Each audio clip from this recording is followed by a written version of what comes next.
কুমড়ো ফুলে ফুলে নুয়ে পড়েছে লতাটা, সজনে ডাঁটায় ভরে গেছে গাছটা, আর আমি ডালের বড়ি শুকিয়ে রেখেছি। খোকা, তুই কবে আসবি? কবে ছুটি?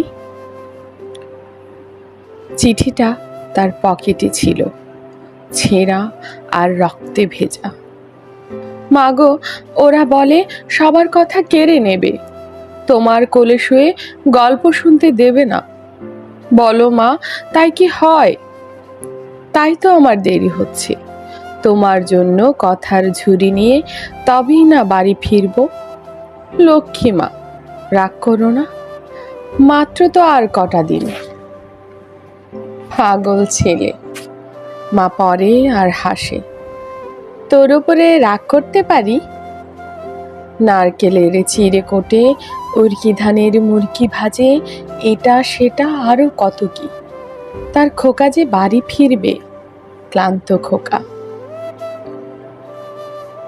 কুমড়ো ফুল শুকিয়ে গেছে, ঝরে পড়েছে ডাঁটা, পুইলতাটা নেতানো।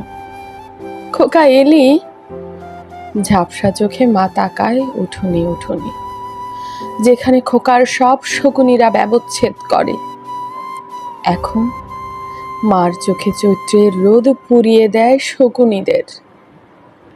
তারপর দাওয়ায় বসে মা আবার ধান ভাঙে, বিন্নি ধানের খই ভাজে। খোকা তার কখন আসে কখন আসে। এখন মার চোখে শিশির ভোর, স্নেহের রোদে ভিটে ভরেছে।